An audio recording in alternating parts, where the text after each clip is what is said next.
আজি আমাৰ কেবিনেটত 6 জনগোষ্ঠীৰ জনজাতিকৰণ সম্পৰ্কত প্ৰতিবেদন আৰু প্ৰতিবেদনৰ পৰৱৰ্তী সময়ত হোৱা বিভিন্ন আলোচনা আদিৰ বিষয়েও আমি আলোচনা কৰোঁ। কেবিনেটত আমি কথা বতৰা পাতোতে দেখিছোঁ যে আমাৰ প্ৰতিবেদনখন খুব ভাল কৰি নপঢ়াৰ বাবে কিছু লোকে বিশেষকৈ CC2I কিছু বাতৰি কাকতত মন্তব্য কৰা বা সংবাদ মাধ্যমত মন্তব্য কৰা আমি দেখা পাইছোঁ। কেবিনেটে বিশ্বাস কৰে যে কেবিনেট কমিটিৰ এই প্ৰতিবেদনখনে 6টা জনগোষ্ঠীৰ জনজাতিকৰণৰ ৰাস্তাও মুকলি কৰিব আৰু বৰ্তমানৰ জনগোষ্ঠীখিনিৰো তিল মানুহ ক্ষতি নহয়। এই সংক্ৰান্তত যদি কেবিনেট কমিটিৰ ৰিপৰ্টখন বুজোতে পঢ়োতে কিবা অসুবিধা হৈছে তেতিয়াহ'লে কাৰোবাৰ মনত শংকা থাকিব পাৰে, কিন্তু ভাল কৰি যদি পঢ়ে শংকা থাকিব নোৱাৰে। আজি কেবিনেটে সিদ্ধান্ত লৈছে মন্ত্ৰী ৰণোজ পেগু, কেশৱ মহন্ত, পীযুষ হাজৰিকা তিনিজনীয়া কেবিনেট কমিটিখনে CC2Iক এক আলোচনাৰ বাবে আমন্ত্ৰণ কৰি প্ৰতিবেদনখন তেওঁলোকৰ আগত ব্যাখ্যা কৰিব যাতে ইয়াত কোনো ভুল বুজাবুজি ৰাস্তা নাথাকে। কেবিনেট কমিটিৰ লগত বহাৰ পিছত যদি প্ৰয়োজন হয় তেওঁলোকৰ লগত ময়ো আলোচনা কৰাৰ কাৰণে আমি ৰাস্তা খোলা ৰাখিম। মূলত আজি কেবিনেটত এইখিনি আলোচনা বিশেষ যেহেতু কালি বিধানসভা হৈয়ে গৈছে গতিকে ইমান একো আলোচনাও নাছিলে, অনানুষ্ঠানিক বা আনুষ্ঠানিক এইখিনি আজি আমি আলোচনা কৰিছিলোঁ। স্যাৰ 6 শিডিউলৰ ওপৰত কিন্তু আজি কটন বিশ্ববিদ্যালয়ৰ চৌহদতো দেখিবলৈ পোৱা গৈছে তীব্ৰ প্ৰতিবাদ। চক ইমান ডাঙৰ সিদ্ধান্ত এটা হৈছে, তাৰ তুলনাত দুই এটা জায়গাত প্ৰতিবেদনখন ভাল কৰি নপঢ়িলে অলপ শংকা থাকিব পাৰে। আমি বিশ্বাস কৰোঁ যে কেবিনেটৰ তিনিজনীয়া গোটে মাতি আনি কৈ দিলে বা মাতি আনি আলোচনা কৰিলে বা প্ৰতিবেদনখন দেখুৱালে এই শংকাখিনিও নোহোৱা হ'ব, কাৰণ তাতে আজিৰ জনজাতিসকলৰ 1% ক্ষতি হোৱা নাই আৰু তেওঁলোকে বিচৰাখিনিয়ে কৰা হৈছে, নিবিচৰা একো কৰা হোৱা নাই। কিন্তু স্যাৰ নামানো বুলি কৈছে, সেই বিষয়টো সন্দৰ্ভত কি কৈছে? এতিয়া আপোনাৰ লগত মই কেনেকৈ যুক্তি তৰ্ক কৰিম? কোনোবাই নামানো কৈছে, কোনোবাই মানুহ কৈছে। তেনেকৈ আগতেতো আপোনালোকে কৈ আছিল মৰাণ মটকে নামাতে বুলি। আগতেতো আপোনালোকে মোক প্ৰশ্ন কৰিছিল 6 জনগোষ্ঠীৰ হৈ, আজিহে আপোনালোকে জনজাতিৰ হৈ প্ৰশ্ন সুধিছে। ইমান দিনেতো জনজাতিৰ হৈ প্ৰশ্ন সোধাই নাছিলে, সুধিছিল জানো? ইমান দিনটো মোক লগ পালে মৰাণে আন্দোলন কৰিছে, মটকে কৰিছে, আহোমে কৰিছে, চুতীয়াই কৰিছে, এইবিলাকহে কৈ আছিল, হয় নহয়? গতিকে আপোনালোকে ভাবিছিল তেওঁলোকে আন্দোলন কৰিব, আশাটো মই নোহোৱা কৰি দিলোঁ। এতিয়া নিশ্চিতভাৱে বাকী যি মনত আশা আছে সেইখিনিও নোহোৱা হৈ যাব, চিন্তা কৰিব নালাগে।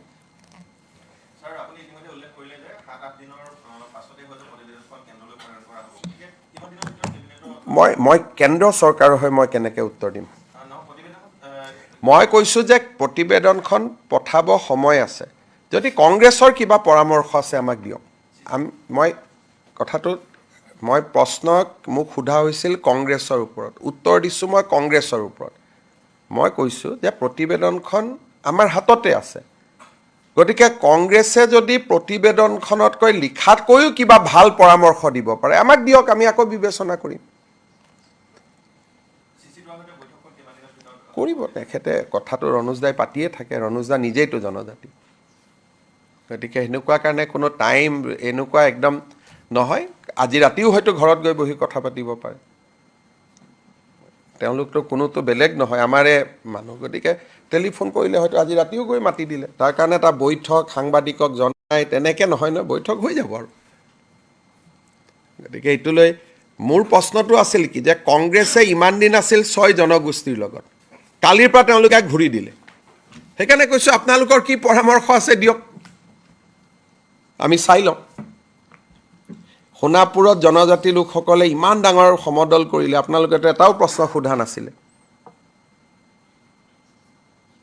সোণাপুৰত আজিৰ পৰা 15 দিন আগতে জনজাতি লোকসকলে বহুত ডাঙৰ সমদল কৰিছিল নাই? তেতিয়াতো তেওঁলোকৰ কথাই আপোনালোকে নুসুধিলে। ক'ৰবাত যদি আপোনালোকে গম পায় যে এই মানুহকেইজন অলপ গভৰ্ণমেণ্টৰ বিৰুদ্ধে গৈছে, তেতিয়া তেওঁলোকৰ প্ৰতি ইণ্টাৰেষ্টটো আপোনালোকৰ বাঢ়ি যায়।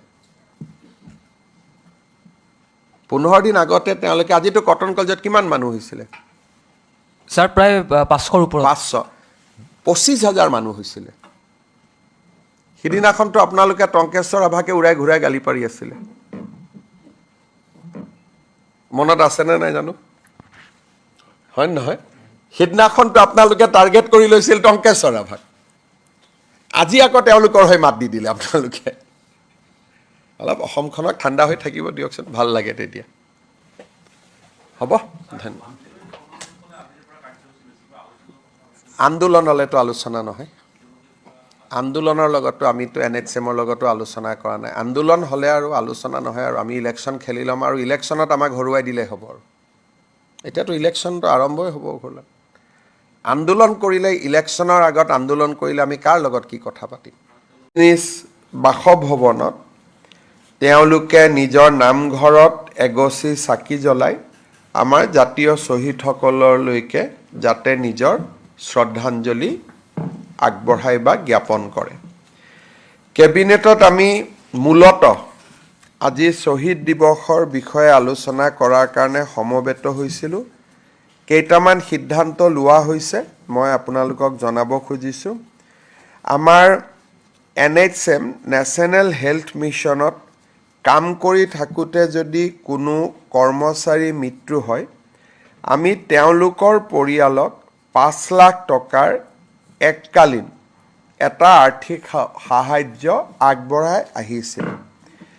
এতিয়াৰ পৰা দুৰ্ভাগ্যভাৱে আমি আশা কৰোঁ কাৰো মৃত্যু নহওক, কিন্তু তেনেকৈ যদি NHMৰ কোনোবা কৰ্মচাৰী মৃত্যু হয়, আমি এককালীন সাহায্যৰ পৰিমাণ আজি 5 লাখ টকাৰ পৰা 7.5 লাখ টকালৈকে বৃদ্ধি কৰিছোঁ।